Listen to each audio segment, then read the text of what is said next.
Houston. Houston, we have a problem.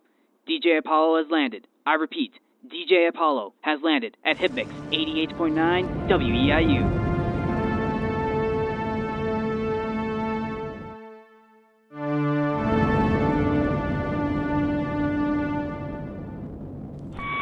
Welcome to the Tales of Music and Film podcast. I'm DJ Apollo, and today, for the first time in a while, I'm going solo for this recording. It's been quite a while since I've done this, and I'm actually pretty excited. It's just you and me, and this will be pretty cool.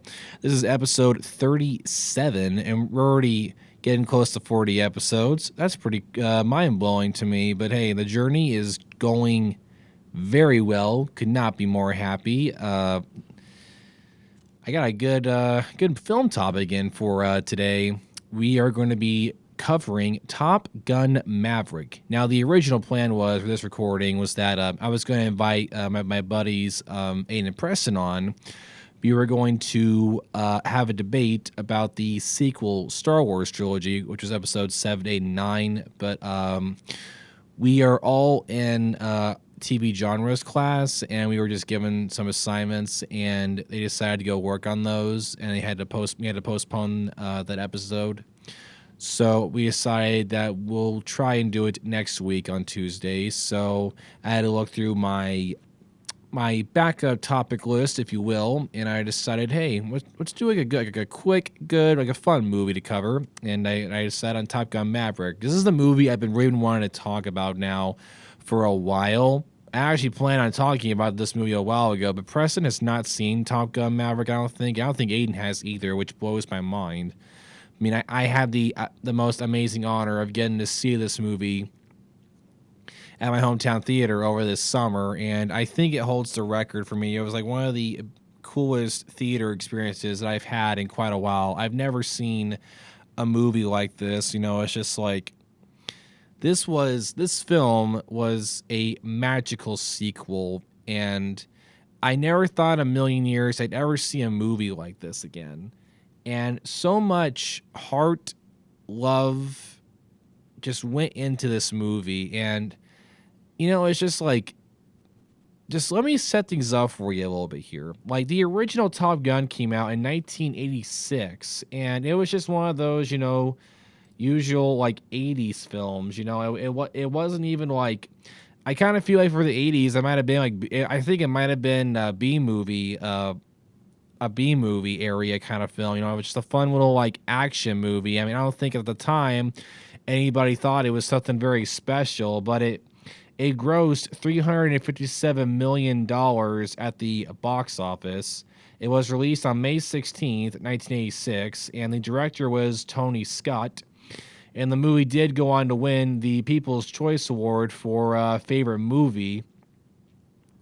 And I think this is the movie that really brought Tom Cruise into the big leagues. Because his career got started in the 80s, of course. By the time the mid-late 80s rolled around, that's when he was really starting to get into big movies. And I think this is the movie that really got him up there, that really got his name put out there. And of course, Tom Cruise plays our main character, Maverick. And so the plot of the original film goes like this. The Top Gun Naval Fighter Weapons School is where the best of the best train to refine their elite flying skills.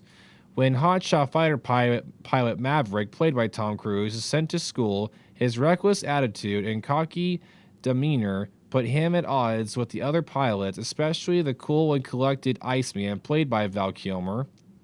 But Maverick isn't only competing to be the top fighter pilot, he's also fighting for the attention of his beautiful flight instructor, Charlotte Blackwood, played by Kelly McGillis. And I have to admit, though, for an 80s film, this film really stood out to me. Now, I will admit, the original Top Gun is full of 80s cliche. It's one of those films, if someone were to ask me, what's the movie you would pick out that would describe a decade? I would pick one of the films I recommend is the original Top Gun. It's as 80s as you could possibly be. But dude, this film had a really good, strong story in there for an 80s film, and it deals with some darker material that was way ahead of its time. Like the original Top Gun actually got a lot more popular thanks to the major success of Top Gun Maverick. Like I saw in the news at my college that the views for the first film have skyrocketed because it's people watch this and they go back and watch the original more. So, 35 years later, the original is getting I think, way more attention now than it did when it was released. And that just shows you what an amazing job Top Gun Maverick did on bringing this story back to life. It's just like, think about it. There is a 35-year gap in between the original and this. And this film went on to make billions of dollars.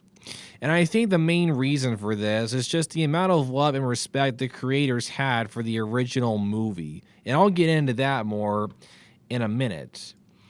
And before I go any further, I'd like to talk about. So, like I said earlier, I watched the original Top Gun like a year or two ago. I found it on Blu-ray for like $10 at Best Buy, and I'm like, all right, I'll check it out. Because I heard a lot of things about it, and all things considered, I really enjoyed the movie and the subject matter that it brought up. And what I mean by the matter it brings up, it brings up like how important it is to be a team player. And on top of that, the movie shows you, what real loss feels like, because Maverick loses his best friend, Goose, in the movie about an hour or something in, and Goose was played by an actor named Anthony Edwards. And I gotta admit, he did an amazing job in this film. Like the chemistry between Maverick and Goose was very awesome. Like, they were an excellent team. They flew in the F-14 jets, and they were two-seaters. So Maverick would be sitting up front, flying it and controlling the weapons, and Goose would be sitting in the back seat, doing observations and handling the switches and everything. And they were a very good team. And when Goose is killed in the film, it hits you right in the feels, because Goose was the only family that Maverick had. Because you find out in the film that Maverick is an orphan. His dad was killed while in battle, I think it was. And I don't know if it's ever talked about what happened to his mom, but Maverick is an orphan, and he's very reckless. He's kind of a show-off, He likes to show off that he is the best, and he always has to make sure that he's number one. Like, he can't put, his ego in check, and that gets him in trouble several times over the course of the original film. And then towards the end, after Goose is killed, he finally realizes that he has to be a professional, be a team player, and then, he helps out Iceman at the end during the final battle, and he saves Iceman's life, and then, Maverick finally learns his lesson, and it's a very good movie. Like, when everybody is out of their jets celebrating on the aircraft carrier, that was a very awesome scene. And then you get the amazing shot of Maverick and Iceman shaking hands with their amazing smiles. Like, it's a fantastic photo that comes back and plays a key role in Top Gun Maverick. And I had the honor of getting to see this movie in theaters with my mom at the Roseland Theater in my hometown, and her and I loved Top Gun Maverick. We had a great time. Like, I'm so happy that I decided to go see this with her. It was a great time. Like, she really enjoyed the movie too, and it was great time, man. And now, before I get any further with the story, I want to give brief little mentions of the cast. So here's the main lineup for this movie. So you have Tom Cruise playing, of course, Maverick. We have Miles Teller playing Bradley Bradshaw, who's Goose's son, and Goose's son makes appearances in the original film, so not the same actor, but he is one of the only returning characters in Top Gun Maverick, we only have 3 returning characters: Maverick, Bradshaw, and Iceman, and that's it. Everyone else is completely new. And even some of the fans were a little bit disappointed that they didn't bring back Kelly McGillis. And there's a lot of things going around to why they didn't bring her back. I don't know if anyone really knows why they didn't bring her back. I mean, I think personally, I think she should have been in the story at least as a cameo, because she played a big role in the original film in helping out Maverick. So for her not to be there, I was kind of disappointed, but at the same time, I feel like it really would have complicated the story. And Maverick's love interest in this was a very creative idea. So one of the main characters in this is Penny Benjamin, played by the legendary actress Jennifer Connelly, and Penny is actually mentioned in the original film where Maverick and Goose are talking with a Navy commander in his office, and because they got in trouble, and the naval officer was naming off, the silly things that Maverick has done lately that got him in trouble. Like apparently, he was dating an admiral's daughter who was Penny, and he took Penny up for a joyride. And I thought that was pretty cool that they brought the character in, just off that one sentence. I thought that was pretty cool. So I like how they're keeping that continuity.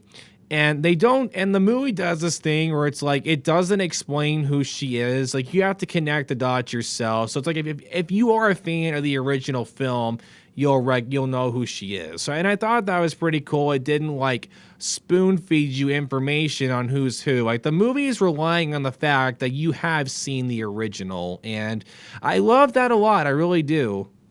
And of course, as I mentioned earlier, they brought back the legendary actor Val Kilmer to play Iceman yet again. And this movie did something really cool, and it did an amazing job honoring Iceman and Val Kilmer. So I don't know if everyone listening in knows this, but Val Kilmer had throat cancer.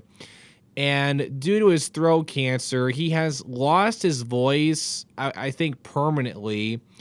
And he can talk, but it's hard to understand him. And the movie did this really neat idea of writing his illness into Iceman's character. And Iceman only shows up for one scene. Like he makes appearances. Like when Maverick returns to the Top Gun school, there's a giant picture of him on display of how he looks now in his Navy uniform, and it shows that over the 30-year gap in between films, he became an admiral. He rose up through the ranks, as where Maverick, he declined every upgrade. Like he wanted to stay in the jet and keep flying. Like he turned down all the positions and everything, because once you go at the higher chains of command, you give orders and you don't get to fly in jets anymore. So he decided to say no to all that. And they wrote Val Kilmer's illness into Iceman's character, and he's in the movie for one scene. And it's when Maverick goes to talk to Iceman about what's going on, because now, before we get any further with the cast, I think now would be a good time to read the description of the story for this movie. So, after more than 30 years of service as one of the Navy's top aviators, Pete Maverick Mitchell is where he belongs, pushing the envelope as the courageous test pilot and dodging the advancement in rank that would ground him. Training a detachment of graduates for a special assignment, Maverick must confront the ghost of his past and his deepest fears, culminating in a mission that depends the ultimate sacrifice from those who chose to fly it. So the movie is about Maverick teaching this group of young pilots who are the best of this generation to fly this mission where they have to blow up this facility, and they have to fly through this canyon, and only the best of the best can do it, and Maverick is the teacher. And it's a very cool concept, and I love the idea of Goose's son being one of the young candidates. You know, I thought that was really cool because one of the conflicts in this film is that uh, Goose's son's nickname is Rooster. That's his call sign. So Rooster is mad at Maverick because he blames Maverick for his dad's death, which I don't think is fair, like, at all. Because literally in the original film, Goose's wife had a talk with Mav, like literally right after Goose was killed, and she said, "Do not blame yourself. This was not your fault." And she gave him a hug, you know, and everything, and that was that. They were both, you know, bawling their eyes out, you know, and the son was just kind of like just sitting there watching him talk, and it's like, did she not communicate that same information to him?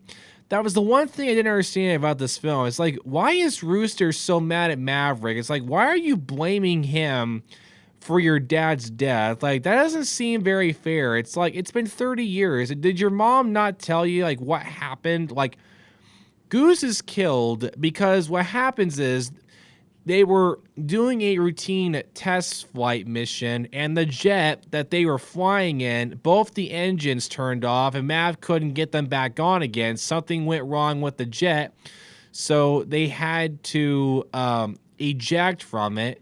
So they had to pull the emergency handle, and there's these rockets underneath the jet seats that fire off, and it ejects you out of the jet, and then parachutes come out of the chair, something like that anyway. And when they ejected from the jet, Goose hit some debris when he injected, and it broke his neck, and that's what happened. So I don't understand why Rooster spent so many years blaming Maverick for Goose's death. Like, it was a complete accident. And Maverick was cleared of any charges. Like, the jet was inspected, and it broke down. It was not his fault. He did everything he did everything right. You know, he tried to save it, but he just couldn't.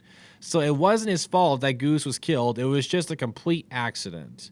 But anyway, continuing on the cast list, we have Glenn Powell, who plays Jake Hangman. And Hangman was one of my least favorite characters in this film up until the end. Like, he's literally the Iceman of this film, where he's like Mr. Show-Off, you know, he's all like, I am the very best. Like, I am good, man. I know I am. Like, he's just like, every breath he takes, he has to show off to the other classmates that he's the very best.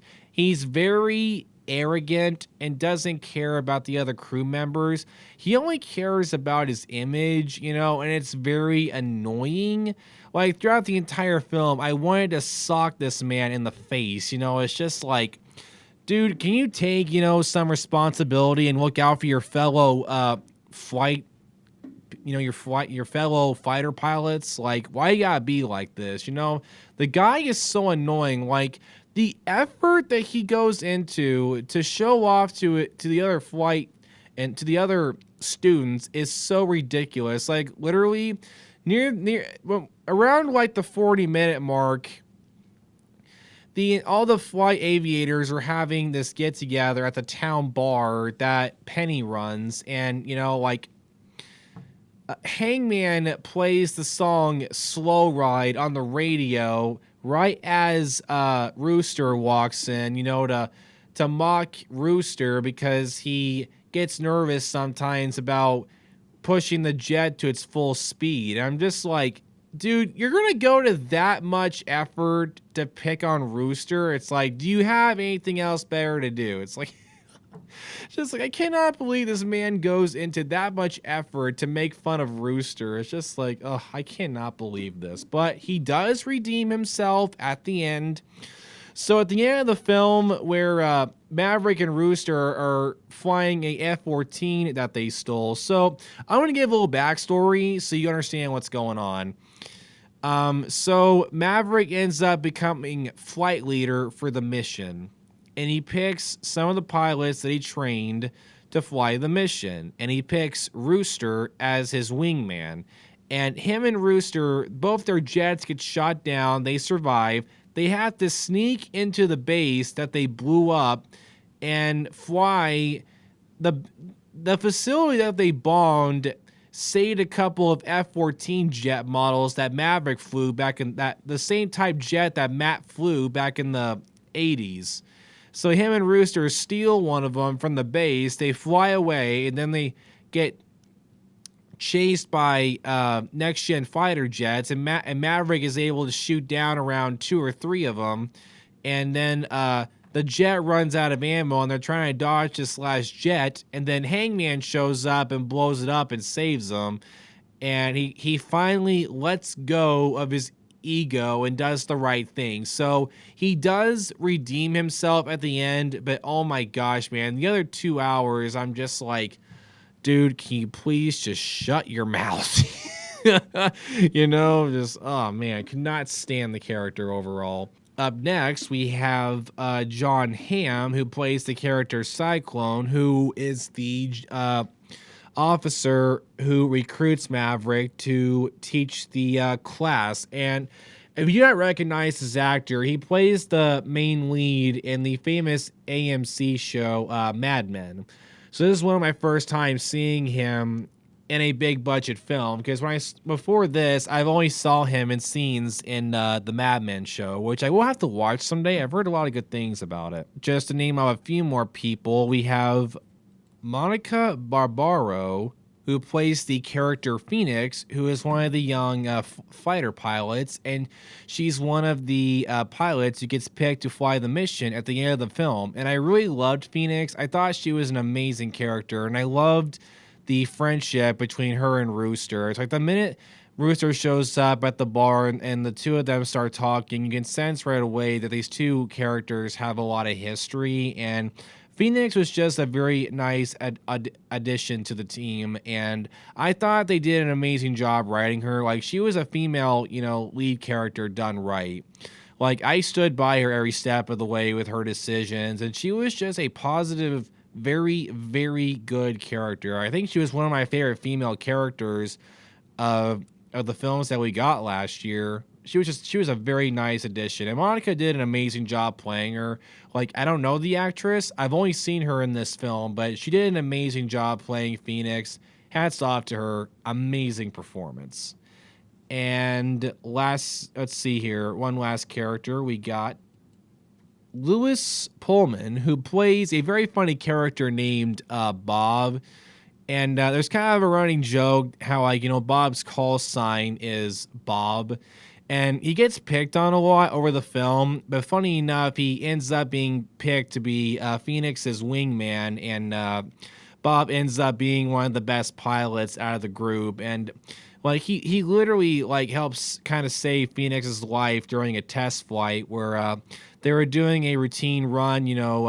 They were testing flying the jets super high as an angle to help practice, the G-force they would have to experience doing that maneuver.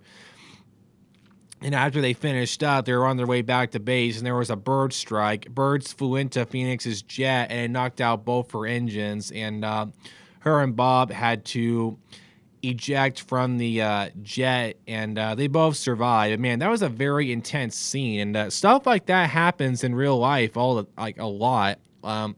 That happens, man. It really does. It's very terrifying. The film did an amazing job showing you just how high the stakes are, how one little thing can, happen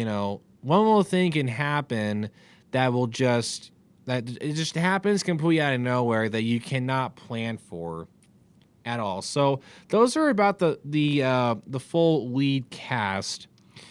And to get back at the story, so during this, you find out, so over the 30-year time gap between the first and second movie, Iceman has been helping Maverick out. Like, Maverick, every time he gets himself in trouble, Iceman, now that he's up in the ranks, he has the authority to say, no, we are not kicking him out of the military, we're keeping him. So Iceman has been helping out Mav for the last, 30 years. Like, the two of them became best friends after the end of the last film. Like, Maverick literally called Iceman his wingman, so you knew by that point that they were close friends. And I gotta tell you, man, the most emotional scene for me in this movie was the 5-6 minute scene where Maverick shows up to Iceman's house to talk to him about how the mission's going, how teaching the pilots is going, and the scene is very emotional because when Maverick first shows up to Iceman's house, his wife meets him at the door, and she explains to Maverick, that his sickness, his cancer has come back, and Maverick, just like, it's back, isn't it? And she's like, yeah, he can't even speak now. Like, speaking's even tough now. So it already sets up for what's about to happen. If Mav walks into the office and we see Iceman sitting at his desk, coughing, and he looks pretty good still. And Mav sits down, they chat about work and everything, and it's very emotional. Like, Iceman has to type out sentences for Maverick to read because he can't, because Val can't talk. And then, dude, the way they wrote Val's sickness into Iceman's character was such an amazing thing. And I also found out that Tom Cruise said he would not do this movie if they didn't bring back Val Kilmer's Iceman. And I have to respect Tom for that. Like, he put a lot of love and effort into this movie. Like, he played a big role in this film's major success. Like, he knew what the fan base wanted to see. And the fact that, he demanded, like, I'm not going to do this unless you bring back Val Kilmer. And I got to respect him for that. And this was the best scene in the film. And it's a real gut punch, because, Iceman was so young and healthy in the first film. To see him like this, just life's doing his thing to him. Like, you never know, what's going to happen to you down the road, who knows, just anything can happen. But the biggest thing for me was one of the last things was, he typed on the computer, it's time to let go, Maverick, because Iceman realizes that Maverick still blames himself for Goose's death. So Iceman types that, and then, Maverick gets all emotional. He's like, I don't know how, I'm not a teacher, I'm a fighter pilot. It's not what I am, it's who I am. How do I teach that, and Iceman gets up, clears the throat, and he talks. He tells Mav, the Navy needs you, Rooster needs you. Then why I fought for you for all these years. That's why you're still here. You're my friend, and you're an amazing pilot. We need you. Then the two of them have what I consider to be one of the greatest hugs I think I've ever seen on screen. Like, their friendship is like, man, I love it. The friendship developed between these two characters was so real. And I just thought that was so emotional. Now, in order to get Iceman to talk, what they did was they used Val Kilmer's son to read the lines, and then they matched it with Val's lips. And in the scene, Iceman's actually wearing a scarf around his neck, and apparently I found out the scarf was to hide the air tube that was around Val's neck, and I thought that was a nice little detail, to hide the tube. But the fact they put that much effort, into bringing back Iceman just shows you, like, man, that was just the amount of work they put in, to honor Iceman and Val Kilmer was just amazing. That 5-minute scene was everything to me. That one scene made the whole movie. I didn't care what happened after. That was the scene when I realized that this was so much more to me than your average, summer blockbuster. There was so much care and respect put into this film for the fans of the original, and you can see it. It's so amazing. This is what happens, when you give a film to the right people. It's just, dude, the way they honor the original film, I cannot say it enough, is breathtaking. Amazing thing to see.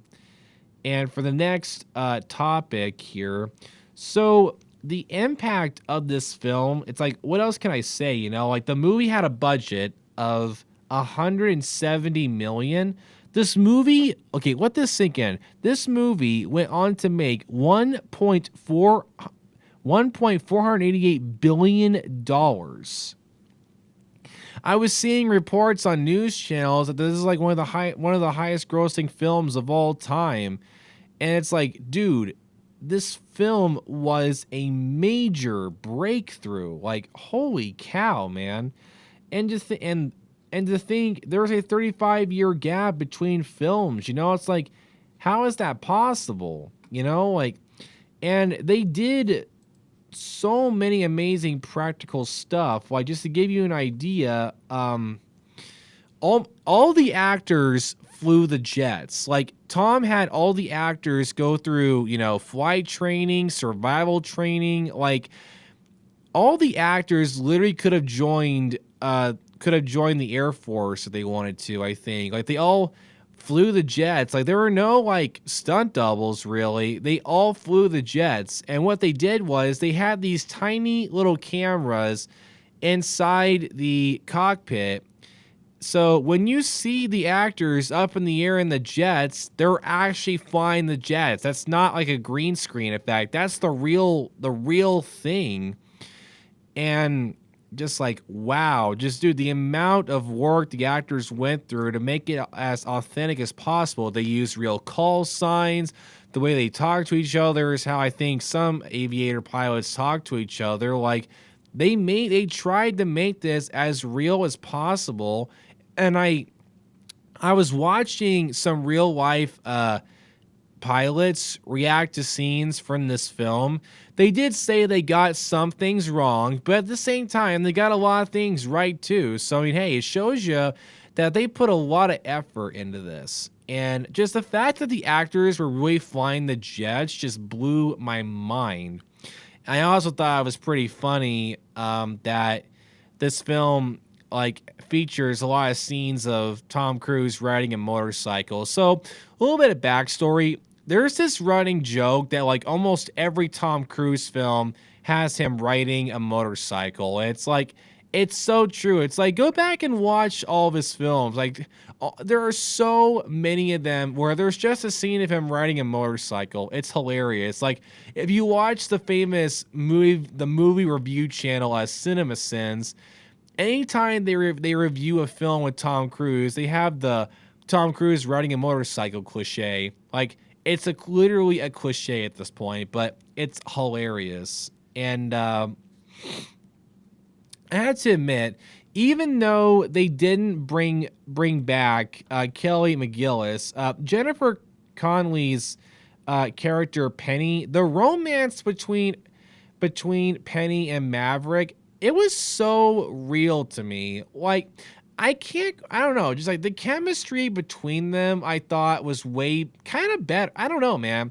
I have a hard time picking. It's like, do I like Maverick with Charlotte, or do I like him with Penny? I'm not sure, because both were amazing female characters and both of them had insanely amazing chemistry. So I have a hard time picking which one I really like more. But I mean, I was going to make it a tie here.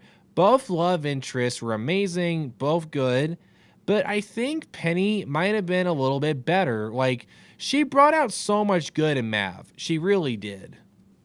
And the scenes between them, of them talking to each other, like, prime example, when they meet up for the first time after so many years, like, Maverick goes into the bar, to get a drink after he's assigned to be the teacher, and he doesn't realize that the other students are at the bar, but he's there, drinking, texting Iceman. And then Penny walks up. She's shocked. It's like, oh, she's like, "Hi, Pete," and Mav's like, "Penny?" And, like, right off the bat, we know, oh, it's Penny from the first film, the Admiral's daughter, like, oh my gosh, this is what she looks like, And their first conversations together just shows you, like, dude, these two have a lot of history. You can tell they've had romance they have like an on and off relationship going on. And like, they have history, and the interactions between them, like, man, it felt so real with the way they talked. The dialogue for it was so natural. It's like two normal people talking to each other. I loved it a lot. It's like, you couldn't have found a better actress than Jennifer Connelly. It's like, dude, she's an amazing actress. She played Penny so, like, she brought so much life to Penny. She really did. It's like, dude, Jennifer, like, your performance, like, was incredible. I don't know if she'll ever hear this or not. I insanely doubt it. But if she ever stumbles upon my show on Spotify by pure accident, Jennifer, if you ever listen to this, your performance as Penny was amazing, and just, you know, thank you for the amazing performance and bringing this amazing character to life. Thank you. You know. And I gotta say, though, as a sequel, this movie surpasses the original by miles with me, with how much deeper this story is. But I will say this, the story, they should have brought back Charlotte. And I also forgot to mention, a lot of the fans are really disappointed that they didn't bring back Goose's wife, Carol, played by Meg Ryan. I think the actress herself even said that she would have came back if she was asked to. Like, apparently in the movie, her character was killed off. Like, after Maverick and Penny go on a date, they're chilling out at Penny's house, and they're having a conversation about, you know, the situation with Rooster. And Maverick was telling Penny that Rooster's mom never wanted him to join the military after what happened with Goose. And Maverick's like, before she died, she made me promise to her not to let him fly. So I'm like, why did you kill off Carol? I don't get that. It's like, has Rooster been through enough? It's like, that was another thing about the sequel that I didn't think was necessary. It's like, this man has already lost his dad when he was like 6 or 7 years old. It's like, did he have to lose his mom too? I wonder if they were trying to do okay, so Maverick and Rooster are now orphans. It's like, I don't think that was necessary. They definitely should have brought back Carol. Like, I think it would have been an amazing, like, okay, can you imagine this though? I think it really would have added to the film if Maverick went to go visit Goose's grave and Carol was there laying flowers, and they have like a little conversation, you know, 30 plus years later after Goose's death. That would have been a very impactful scene, just as that scene with Mav and Iceman. That would have been another amazing addition. They really should have done that. They really should have. I think that would have impacted the story so much more. They really should have brought her back. So, I mean, like I said at the beginning, it would have maybe made the story a little stuffed with everything else it was already tackling, but they really should have brought back those characters even for just one cameo, you know, because I think those actresses earned that, because they both played big roles in the original. But that was really the only thing I had trouble with. Other than that, this film did an amazing job as a sequel, and it's another one of those rare times where a sequel surpasses the original. Now, I know I mentioned this sometimes, but that's a very rare thing that happens. Like, there's way more bad sequels than good ones. Like, the only good sequels that I could think of is like Aliens, Terminator 2, The Empire Strikes Back, and that's really all I can think of at the moment are those in franchises. Like Indiana Jones, for example. Like, Temple of Doom is not as good as Raiders. Like, Raiders is better than Temple of Doom. Now, that's my opinion. Some people may think that Temple of Doom surpasses Raiders, but for me, it doesn't. And I'm trying to think of other trilogies I've seen, like the John Wick trilogy. As of right now, I would have to say John Wick 2 does surpass the original for me. So there's another example, but that's only, 4 or 5 examples. And it's really, like, I can't emphasize this enough. It is very difficult to surpass the original film. It's like, how do you surpass, a very successful film? It's hard to, how do you up the stakes? A lot of work goes into that, and it's basically just pure luck.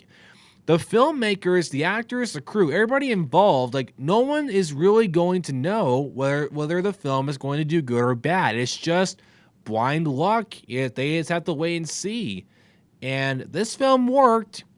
I guess the billions of dollars it made was kind of a sign. Okay, we did pretty well.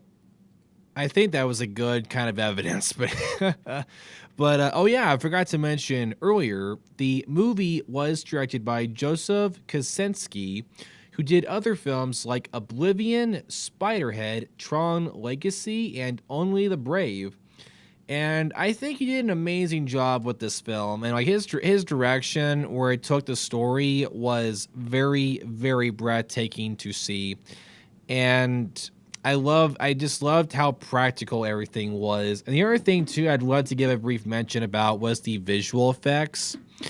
I cannot express to you just how amazing the visuals were. Like a scene that really stood out to me was towards the beginning where Maverick leaves his home, which is funny enough. He lives like the movie opens up. He lives inside a abandoned air base hangar.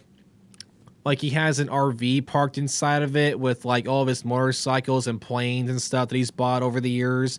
I just thought that was so funny. He literally lives out in the middle of a desert and an abandoned Air Force like hangar. I just thought that was so funny.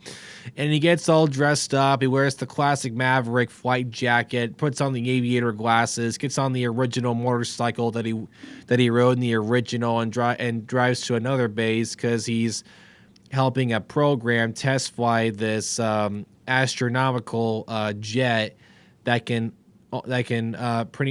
almost leave the atmosphere almost.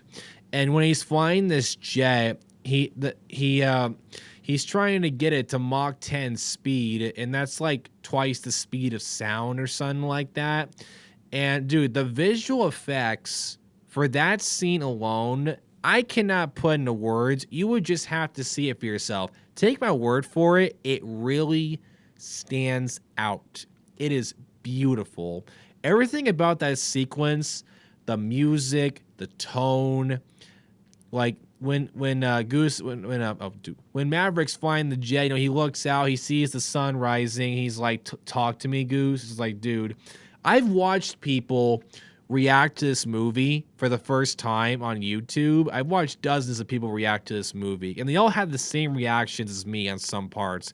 But every time it gets to that scene of Maverick saying his classic line, "Talk to me, Goose," they all start crying or get emotional because, all throughout the first film, Mav would always be like, "Okay, talk to me, Goose. What's going on?" And oh man, just like the amount of respect they paid to Goose's character in this as well with the story, I thought was amazing. Like the key word I think for this film is respect. Like this film did an amazing job of respecting what came before it. It didn't try to like make fun of it and say it was not a good film. It just took the concept of the original and built upon it as a sequel should. And overall, the story, I don't think, other than what I mentioned earlier, the story was pure perfection. I love the ending of Mav flying off into the sunset with Penny in his World War II plane, which that is Tom Cruise's plane. He owns a World War II plane, and he put it into the movie. I thought that was also pretty cool. It was just a nice ending, and it was everything that I wanted. I remember leaving the theater with my mom with the thought of like, "Okay, Hollywood, I want you to take notes, okay? This is how you make a movie, and this is how you do a sequel correctly." This is a sequel done right, and I cannot emphasize that enough. Top Gun Maverick was an amazing sequel, and I gotta be honest, I don't know if we need a third movie. I really don't. It's like the story was wrapped up so perfectly by the end of this one. It's just like I have no idea where they could take the story from this point. I mean, I'd like to see a third movie, but I don't know where they would take the story. I mean, Mavs is the only character, like him and Rooster are the only main leads that can come back at this point. I mean, Penny can too, but one more thing about the story that I wasn't too keen on was they killed off Iceman. So later on in the film, after Maverick and Iceman had that emotional scene, which is the best scene to me, Iceman dies of his cancer, and they hold a funeral service for him, and that scene was very emotional as well. Like that was another scene, it just shows you how emotional it is, when like those how a funeral is, it's just like you're saying goodbye to this character that you grew up with and loved, and getting his send off and everything. But it's like part of me is like, did Iceman have to die? It's just like after everything he went through just to die of his cancer. See, it's like I can see what they were trying to do. We were at the middle point, so like something sad had to happen, but I'm like, did it though? I don't think they necessarily had to do that. Like, but I mean, they did a good job honoring Iceman, so I can let it slide, but I'm just like, there was enough going on as is. Like the scenes between Mav and Rooster was all the drama that I needed or conflict for this story, but Iceman being killed off, I'm not sure how I feel about it. Like I said, I can see what they were trying to do, but I just don't know how I feel about it yet. But it wasn't a very emotional scene for me. Like, Mav takes his wings off and he hammers them onto Iceman's coffin because he owes his career to Iceman. Mav's 30 plus years of service would not have happened if it wasn't for, Iceman, sticking up for him for the last 3 decades. It's just like, dude, that friendship between them, I'll honor that forever. It was so amazing to see that on screen. And I'm glad that Val was given a second chance to act again. Like, that was amazing. And I loved how at the end of the film, they had this amazing title sequence showing all the actors with their names, and seeing Val show up with that smile, is just seeing, Val Kilmer, it's just like, oh, it was amazing. I think that was the first time that I got to see a brand new film with Val Kilmer in it on the big screen, and I'm glad it was Top Gun Maverick. And overall, this is definitely one of the biggest theater experiences I ever had. The best part for me will always be that I got to see this with my mom. Like, any chance I get to go to the theater with my mom, that's a win. I love spending time with her. The movie is amazing. If you love the original, this film will not disappoint you. Like, I promise.